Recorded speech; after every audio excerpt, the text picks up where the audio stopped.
Ladies and gentlemen, welcome to another episode of Christ Over Fear. I am your host, Chad Jenkins. Today, it is episode number 36. I'm fired up for a multitude of reasons, but the main reason being the guest I get to have on the show today, the guest I get to introduce you all to, and you get to hear from none other than Mr. Shaun Marzett. Shaun and I met each other at the prep school, West Point's prep school, back in the summer of 1997.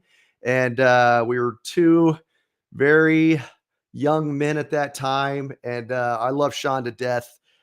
We went to West Point together. We graduated in the class of 2002. Shaun is a fellow infantry officer and went to combat in Iraq. And then once he got out of the military, he's been in the government consulting sector ever since, kind of in the Northern Virginia area. He's got two beautiful kids and resides in the Northern Virginia area. And I just can't wait to hear his story in Christ today, his story that he shares with all of us.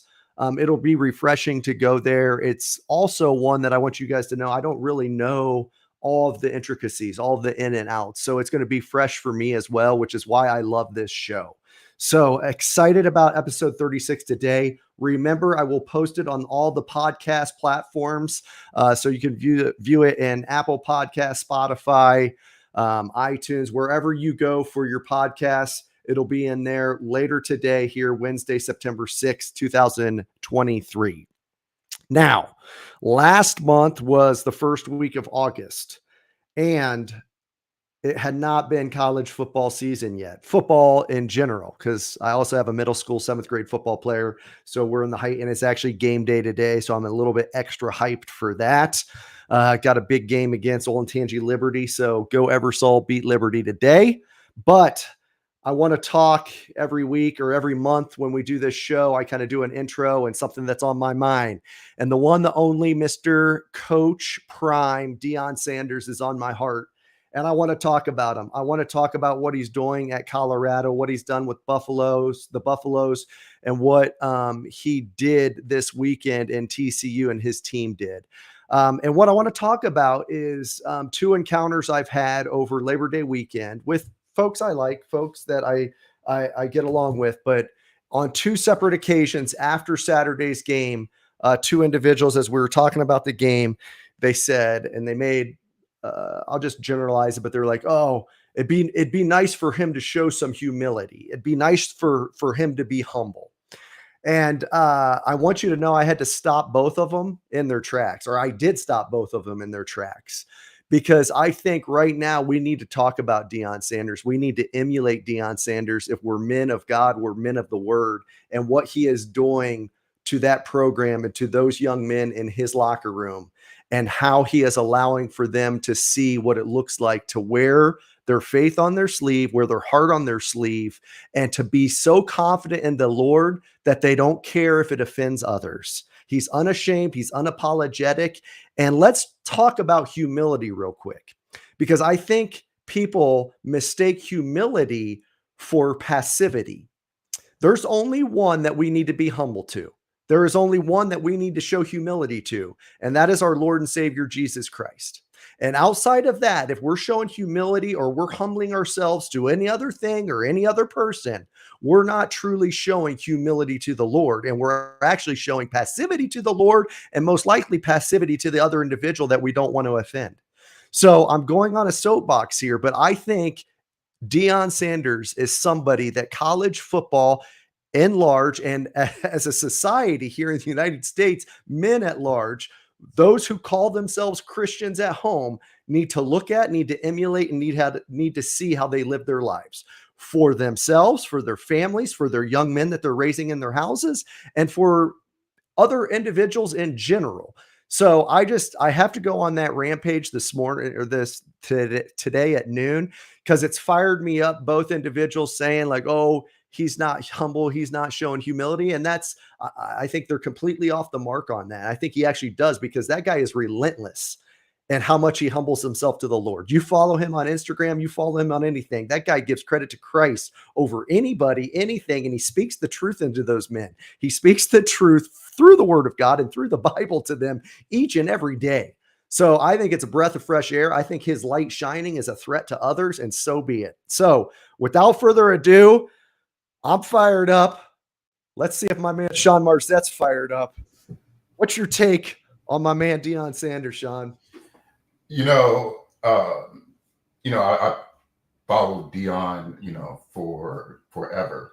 From his days of playing in Atlanta to Dallas, San Francisco, even when he put the helmet down and started to coach, from his time at Jackson State, all the way to where he's at in Colorado right now. And the one thing that I will say about Deion is that you never have to question who he is. He he wears his heart on his sleeve. He speaks his mind. He's a very strong personality. And then all that, really, I think is derived from his faith. He has faith that he's going to always make the right decision. He knows that he has the backing of our Lord and Savior, and he is a great raiser of young men. Yeah, no, and I agree with you, and that's why I love it. I mean, I tell you what, I'm 44 years old. I'm 44 years old, and watching him, I come away inspired. I've got a 13-year-old son who plays quarterback and free safety. He's like, all of a sudden Colorado's number one on his, radar, man. He's fired up. He wants to be a Buffalo. And I think that's awesome. I think you're going to see that across the board. And I guess the one word that I didn't do in my entry that I wanted to say is it's the Hebrew word and it's chutzpah. And I've heard it referenced before when looking at Jesus' earthly ministry and the chutzpah he carried about himself. When he went into the temple and he tossed the tables because they were betting and they were mocking the temple and they were not honoring it. And then, when he's addressing the Pharisees and he calls them a brood of vipers and be done, and calls them out, he's displaying chutzpah. And basically, I think that's what Deion does day in and day out. He has the confidence of the Lord. That's where he's getting it from. And just seeing that displayed in today's society in 2023, it really does motivate me and inspires me. And I think it's a breath of fresh air for our society right now. So I think it's awesome. But I want to get to you. I want to get to Shaun Marzett. I want to get to you as a still very, very young man. And when we first met at West Point's prep school in Fort Monmouth, New Jersey, but I just want to talk about that talk and how you got to the prep school, your path, even I think before in the military, before getting to the prep school, and Shaun Marzett as a young man, how the military called on your heart to get you to that, that track in your life. Right. So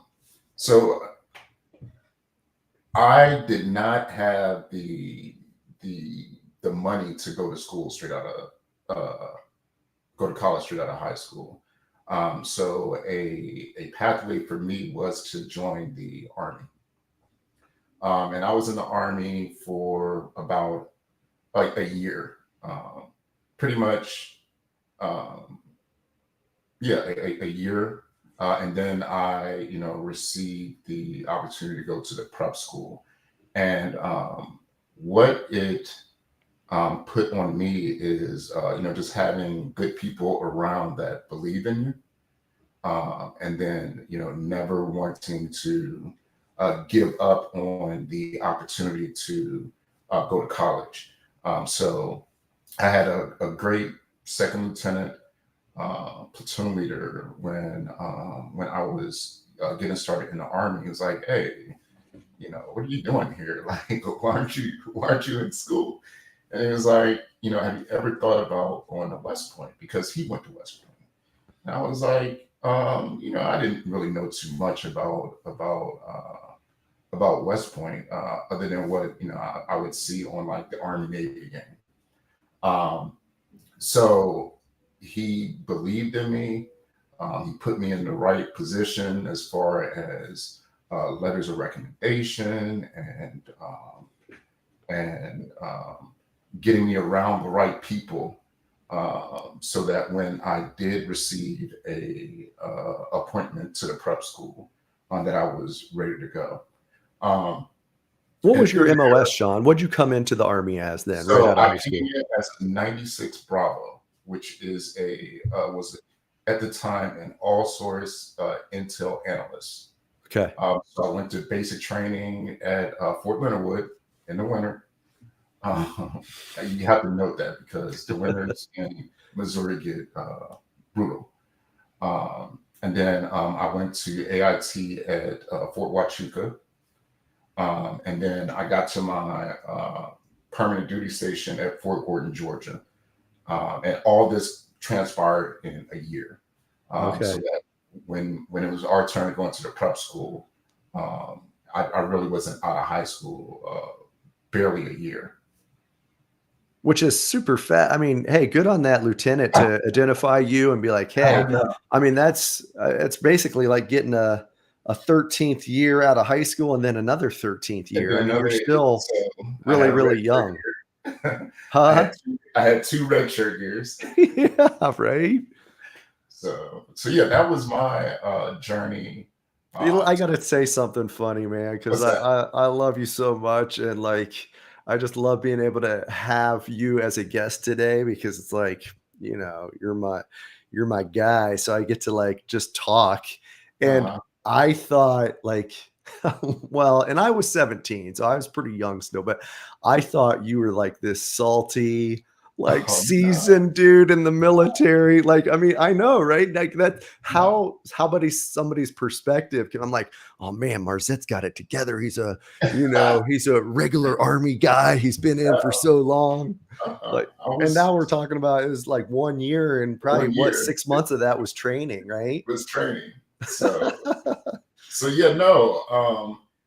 You know me, when I commit to something, I go, all the way in. I was able to embrace the culture really quick. Mhm.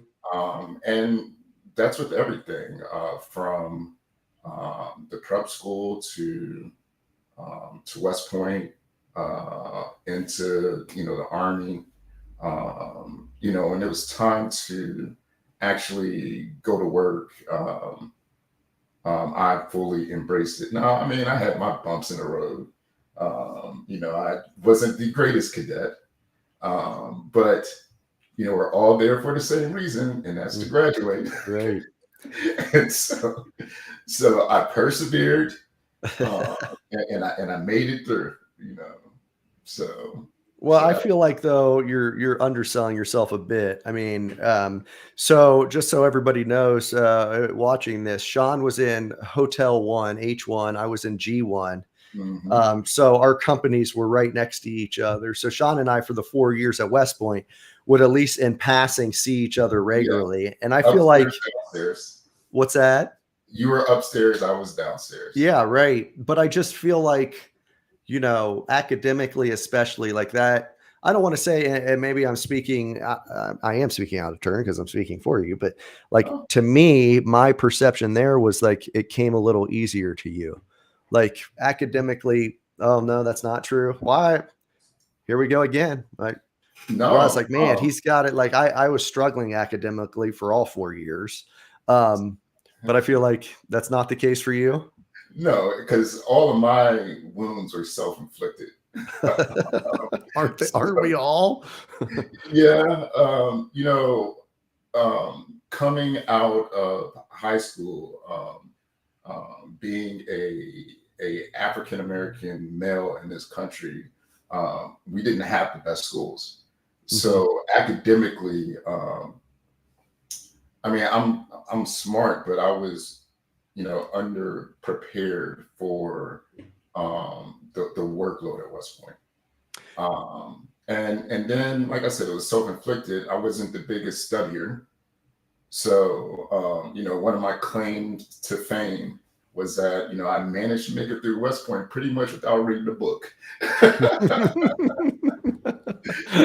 so, so I yeah, it love was it. very self-inflicted.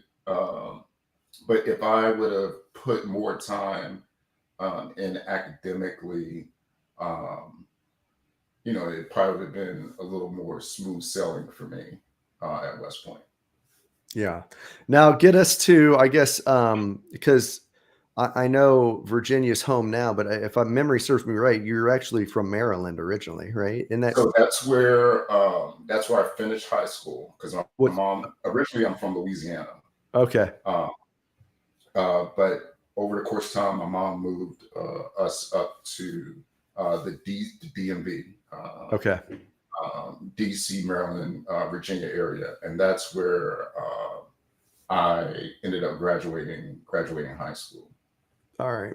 And then Sean, what was, and I don't know this aspect of it, but like during that time frame, during high school, during growing up, even showing up to West Point, I gotta get my hand out of the way. I'm like blocking the camera. What was what's the faith like? What did you go to church at all growing up? Did you go once you went to West Point? What'd that look like? Yeah, so being from the South, um, your place of business on Sundays was at church. So um, my mom's side of the family is Baptist, and then my dad's side of the family is Methodist. Okay. So just splitting time between two church homes, depending on, if we were at grandparents' house or wherever. Um, so church wise, yeah, I grew up in the church. Was I as a young adult and even through some of sorry, No, you're right. uh, even through some of my time in the military, was I the most consistent churchgoer? No. Right. Um, did I always believe? Yes. Um, but a lot of what I said, self-inflicted. If I'd um, was more involved in the church, there are certain things that would have probably kept me out of trouble. Mm-hmm. Uh, um, but um, but it took some time, and being an infantryman, we tend to be more on the religious side, because we're out there in front of pretty much everything, and, Right. and you got and on some of those long days and nights, the only thing that you can really fall back to is your faith. So got back into my faith through my early army years, and then you know it continued to grow to where I'm at now. All right, and like let's go back to like West Point senior year and you choosing infantry as your MOS once you graduate. What branch you wanted to go. Hmm. I didn't remember that you were until you said it that you were like an intel specialist. Hmm. When you enlisted. Hmm. But how did infantry get on the radar? What was that decision like on choosing that? And then can you walk us through kind of your training to get you then to Iraq? So so for me, the decision was easy. Um, did my family appreciate the decision to branch infantry? No. My mom to this day beats me up all the time. Like, I still can't believe that you chose to go into the infantry. But my thought pattern was all of my friends, were going infantry. So I knew I wouldn't be alone. Um, 2/9/11 happened that year, you Hmm. know. So that definitely played into the decision. And three, um, that's what I came in the army to do. I didn't nothing against any of the other MOSs, but I wanted to have, enjoyed my time in the Army. I didn't necessarily, I wanted to be where the action was. And so, we graduated, down at Benning, did my time at Benning. Um, when we picked our post, I picked my post based off the last people that they would ever send into war. So I was like, nobody ever talks about Fort Riley, so I'm going to Fort Riley. and let's see. So we graduated in June. By March, my feet were on the ground. By the end of March, my feet were on the ground in Kuwait. Yeah, right. So I did all of that, thinking that I wouldn't. I'd have more time before we went to Iraq, but I was one of the first people there. I was on the ground crossing the burn when Saddam started shooting those scuds. So you were on the initial invasion then? Yep. When Bush gave that 48-hour deadline to move in, probably by hour 36, we were already a couple clicks into Kuwait. Mm-hmm. And then what about if I remember, were you in Bradley's? What were you in? Yeah. So I wanted to go mech as a lieutenant, and then go to ground as a captain. So my first assignment was a mech assignment. Well, just so everybody knows, back in that day, that time frame, it was still mechanized infantry and then light infantry. And they typically wanted to flip flop officers, where if you started in mechanized as a young lieutenant, then you would go to light as a captain and a company commander, and then vice versa. So that's what Shaun's talking about on that front. And then, so March of 2003, you're on the initial invasion. And then do you guys make the big sweep all the way up to Baghdad then? Yes. Yeah. So I was fortunate to have a battalion commander that went to West Point as well. And, he really liked me for some reason. So initially, I was his battle captain. I rode around in the back of his track through the maybe first 2 days of the invasion. And then there was a lieutenant that decided he no longer wanted to be a platoon leader. And so, so my battalion commander looks back and is like, this is probably the quickest that a lieutenant has fallen in on a platoon. So I ended up taking platoon right outside of, I think at that time we were at Tallil Air Force Base. Okay. So, and it's funny, we secured Tallil Air Force Base so that the 82nd could land into Iraq instead of jump in. So no, I took platoon, and to be a young Black platoon leader in the infantry, my soldiers were like it was like seeing a unicorn. all my Black soldiers were like, wow. Yeah. So yeah, I took them probably like the second or third day. Of the invasion, basically. Yeah. Yeah. And then I took them all the way up to Baghdad. And we were just north of, we were in Abu Ghraib. Okay. But not the Abu Ghraib where the prison is. Right.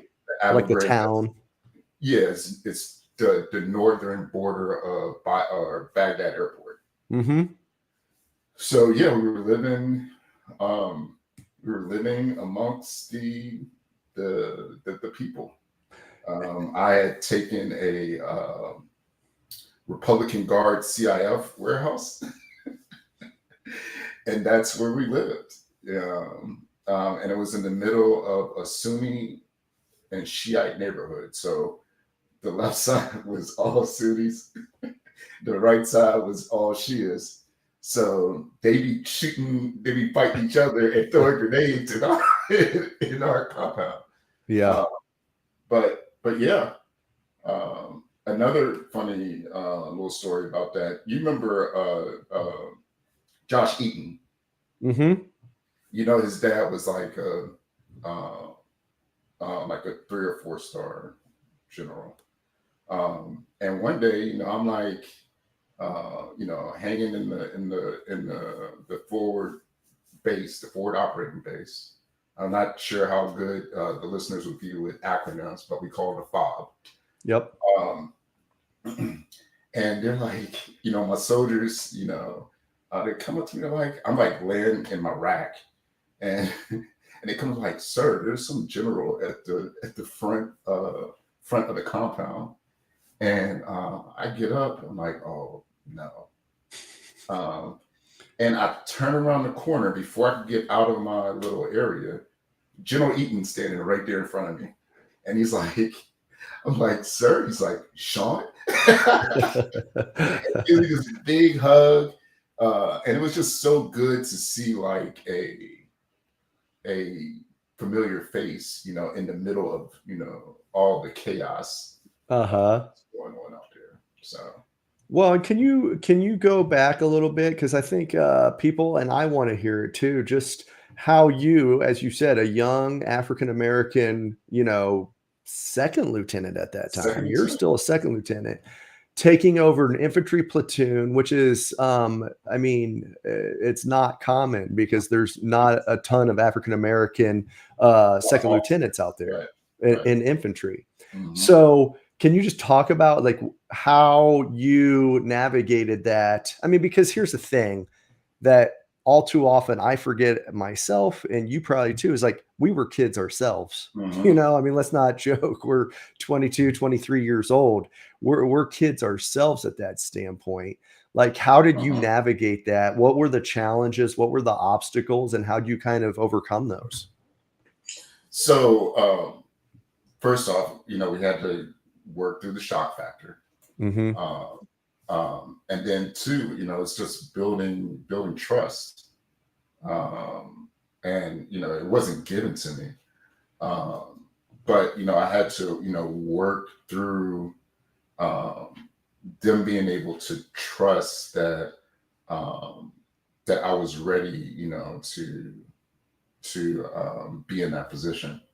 Mm-hmm. Um, where there's some struggles, where there's some, you know, backhanded comments. Yeah, there was. But just like you were talking about Dion, I knew myself. I knew what I was there to do. I knew that I knew my job, um, and just wanted to properly build that team. Mm-hmm. Um, and I'll tell you, um, the first couple of days were a challenge. We had a very tragic event happen, like probably like my second day on the job. You can hear vehicles from one end of a sector to another. Because our vehicles are just so big and loud, and we'd have kids that run up, because soldiers be throwing candy out. Right. They'd run up to the side of the road um, to wave, and watch us pass by. And, we had, like this little kid, they were playing in the water and he just was not paying attention. And we were on like a 4-lane road with a median in the middle. And the kid jumps out of the water and runs across the street and gets hit by a car Mm. on my second day. Mm-hmm. Uh, and um, and we turn everything around, and this kid passed away. Yeah. I sat my gunner was, giving him CPR. Um, and And he got hit by a civilian car, I, like an Iraqi driver. Yeah. yeah, and one of those little, those little Mitsubishi Toyota trucks, flatbed Yep. trucks. Yep. Yep. Yeah, and that was an opportunity for my soldiers to uh, immediately start to build that trust, Mm-hmm. because I remained calm. Mm-hmm. uh, we took care of business, and it was another time where my faith came in, because I didn't know how I was going to make it through that. That's just not anything that you want to see on your second day Right. of the job. But I knew that that my going back to my faith, that I was going to be okay, and and through prayer and everything else going on, um, that touched me deeply. Yeah. Mm-hmm. Well, especially when it's the innocence of a child, right? Yes. That's one of the most challenging. That's one of the well, it's the one that probably affects me the most was we unfortunately and unintentionally took the life of a little girl one night in a firefight. We got ambushed and we killed a little girl, a little 3-year-old girl. And Mhm. I mean, for so long, Sean, I mean, it just I think I remember you telling me about that. maybe when I came up and visited you and, Yeah. remember, but I hadn't really done the hard I could do what I just did. I could do a sentence, right? I could do a sentence, but I couldn't sit on it very long. I couldn't go into the Yes. intricacies of it Hmm. until I did the therapy and did the cognitive processing therapy on that specific incident. But I shared with you because what you just said, I mean, there's the innocence of children, whether it's, through a gunfight, through hitting by a car, whatever the event, man, it's Hmm. just, you totally see the innocence of what's not supposed to happen. And when it does, man, it rips at the heart. It just rips at the heart and the soul. Yeah, I mean, and that was probably, I mean, there were some, other things, but you're right. That was probably one of the hardest things that, I had to rationalize and get through, um, because you just don't see that every day. Mhm. And then can you share where are another couple specific instances, and it doesn't even have to be combat, but if it's on that combat deployment or once you're back, like, where you had to rely, like, "Okay, Shaun Marzett doesn't have this figured out. Like, Shaun Marzett cannot wrap his head around this. I need to rely upon the Lord." Like, what are some of those instances that you can maybe, share? I would say, like, coming back, um, and years after being back, um, you know, I struggled with drinking, Mhm. to I guess, bury things that I didn't feel I was equipped to deal with. Mhm. Um, and it would hit a certain point um, where I would just understand that it wasn't working, and I need to go spend some time with the Lord Yeah. to help me, you know, figure out a different way to cope. I had tried therapy, um,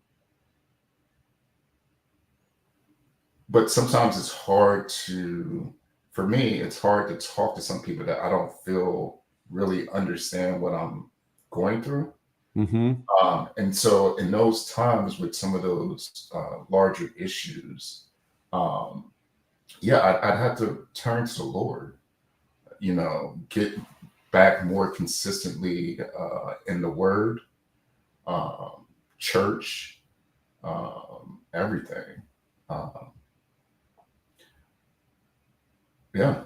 And then another thing that made me feel good is when I got hurt. Um, because, I immediately went into prayer, and once the lights kind of went out, um, there was something in there, that was saying, "Hey, everything's gonna be okay." Mm, And it wasn't anybody talking to me. It was right. it was me finding peace in the Lord and saying, Mm, "Hey, you've showed me." I think I was 20, 23, 24, 23, 24. And I was like, you have brought me this far. You have allowed me to see everything um, that I've ever wanted to see. And I was at peace with it. And the only person that I knew could give me strength like that was the Lord. mm. Was that like, did you lose consciousness, Shaun, or was that instantaneous that you felt that or heard that whisper from the Lord? Like how quickly did it happen when the event took place? So, we're battle trained. We Hmm. have our, the things that, come secondhand to us in battle. So did I lose consciousness? No. I got blasted back into my seat, and as soon as I realized um, that I wasn't able to see, that's when he came and said, "Hey, everything's gonna be okay. Mm, Get control of the situation." Um, and that's what we did. But it was instantaneous, yeah. because you've. I remember, was it at the prep school that you hurt your knee? It was at our senior year Our senior at year, West Point. right? When you got hurt that you were hurt. Hmm. You didn't need nobody to tell you. Right, right. Right? You Yeah. knew something had changed, Uh-huh. and that's exactly the same way. Hmm. I knew instantaneous that things are going to be different Hmm. now, and I was at peace. I was okay. Yeah. And like, is that reflecting years later, or like, do you remember it like that it immediately happened even then? Like, did you, in the moment, you remember hearing that? Exactly when it happened. Yeah. Wow. Exactly when it didn't take years. Like Uh-huh. I knew right then. I was like, Mm-hmm. "You're okay." Mm-hmm. The only thing that could give me that strength was God. Mm-hmm.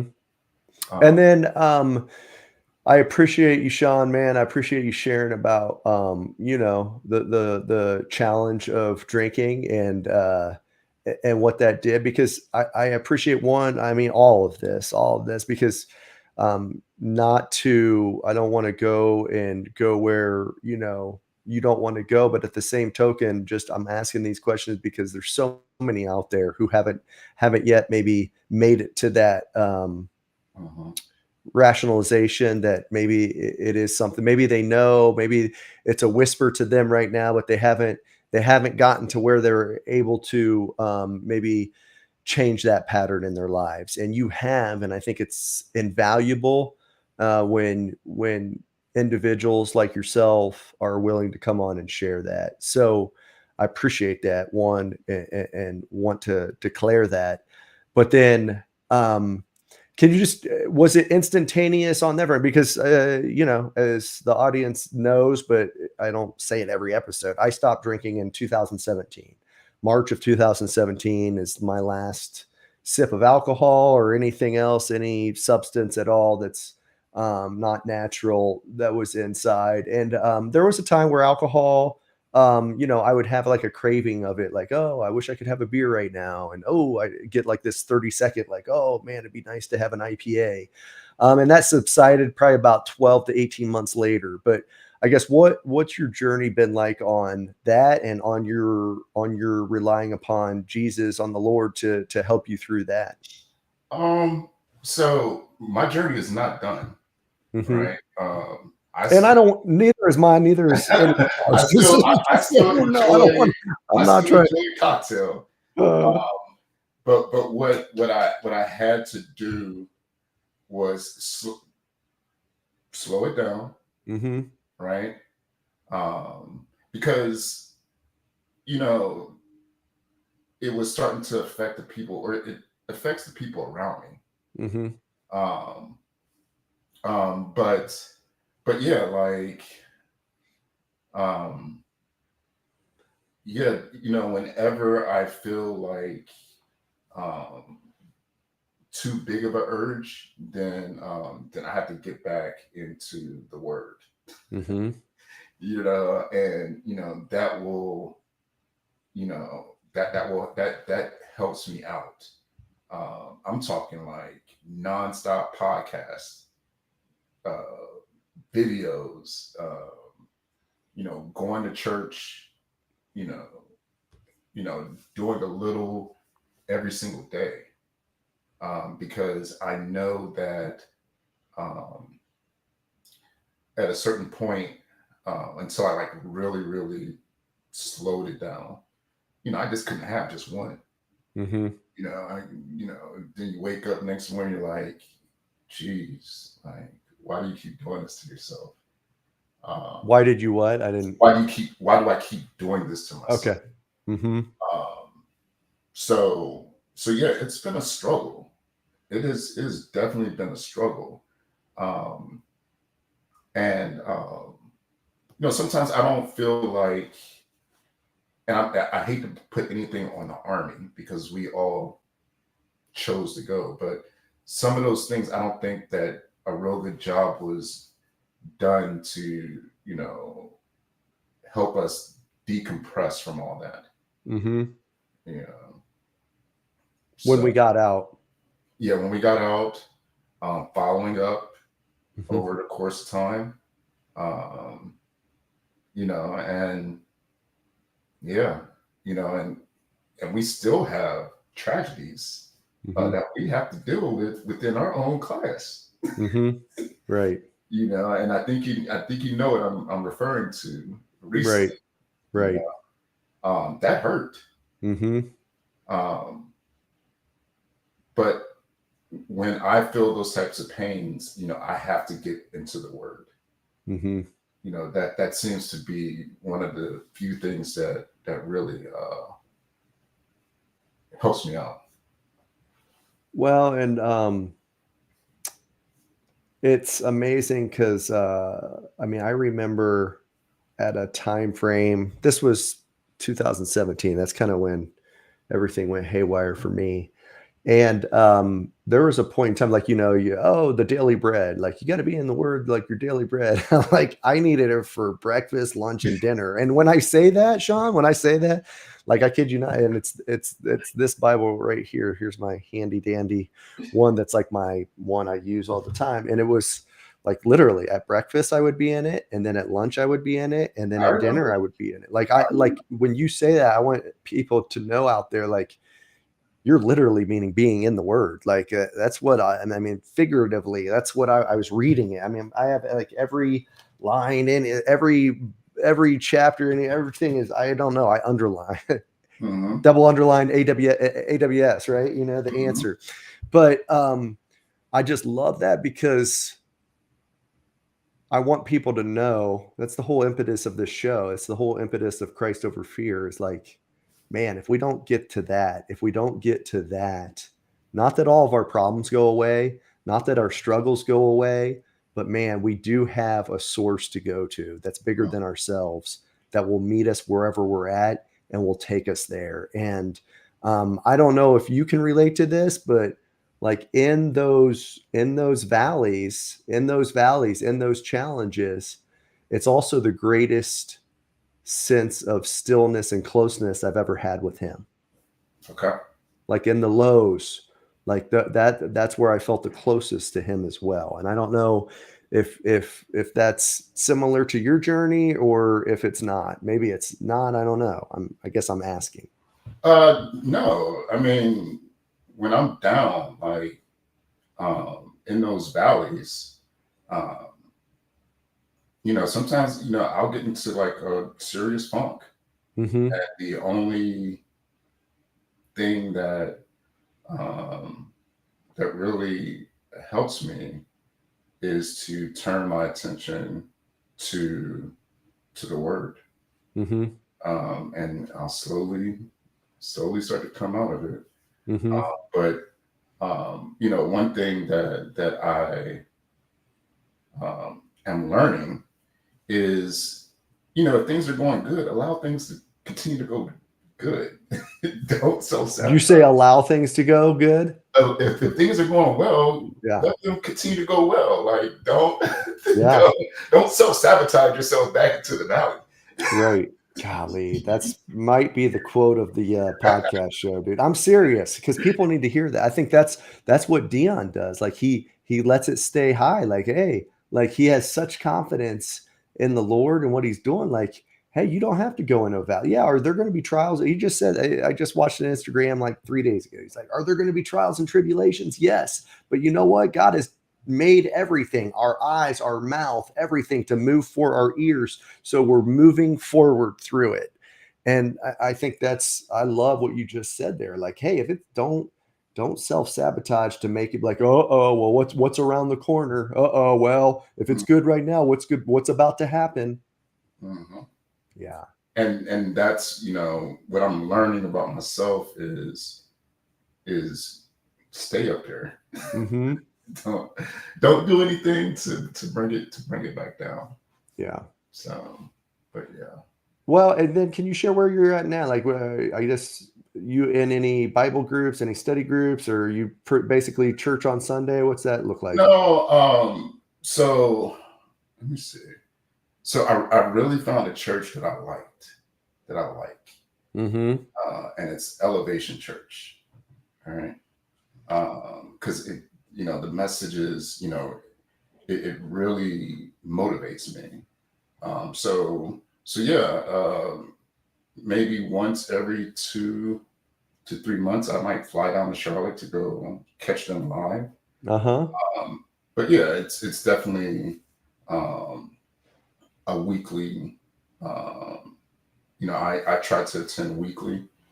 I might not watch it first thing on Sunday morning. It might be sometime during the week. But when I am really um, needing it, it's a constant thing. Do I belong to any groups? No, I don't. Yeah. Not saying that I'm against it, but no, Not mm-mm, at the moment. not at the moment.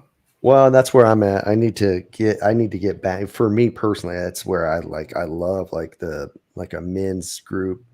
And I don't have one right now, and I need one because I think and the one at the VA actually in West Palm Beach, it was a combat trauma group, but you had to be a Yeah, I remember Christian and you you had to, telling me about that. I remember dude, you it was telling me about the group. yeah, and it was run by the chaplain at the VA and one of the psychologists at the VA, and it was like a healing group. I mean, we did this. Well, I had last week's guest or last month's guest, David Phillips. He's the executive director of Crew Military, and Crew Military is the one who put out the book, the Healing Combat Trauma book. But it was that group of men. There was like 12 to 14 of us, and like there was just something about it because it was like everybody was salty, like salty in a good way, and like salty and like not pristine and perfect. And that's what made it so good. I guess because everybody was real, there'd be curse words flying, there'd be all kinds of stuff going, but man, like everybody's heart loved Christ. And I have never seen like healing take place. I'm not talking about like, oh, the guy was in the wheelchair and he starts walking, but like just true like spiritual healing take place in there. And I'd love to try to emulate a group like that here locally, because it's where I finally saw what the church was supposed to look like, what Jesus talked about, like the church, like the hands and feet. It was on point. So shout out to Anthony Beasley, which I need to get him on as a guest because he's the chaplain in West Palm Beach that does that group, and he still does it. I still stay in touch with him because he's a good, solid dude for the Lord. Yep. Well, Shaun, dude, we're coming up on the top of the hour to wind this down, but I just want to thank you for coming on. I want to thank you for just your posture, the way you are, who you are, and the way you were able to share, everything from childhood all the way up to present day, just being you. And I thank you because I love you, man, and it means the world to have a show where it's you on here doing this episode with me today. No, I appreciate you, man. I appreciate you. All right, man. Well, you don't be a stranger, as I won't be a stranger, and I'll talk to you soon. All right. Okay, Chad. All right. See you, buddy. All right, good. Hey, folks, that was episode 36 today, September 6th, 2023, with my good friend, Shaun Marzett, 2002 USMA graduate, U.S. Army infantry officer and combat veteran. I hope you enjoyed it today. As the tagline of the show is raw, transparent, real. Those three things are what Shaun is, and that's what he displayed today. So it was an honor to have him on as a guest. And until next time, continue to fight the good fight. Thanks. Bye.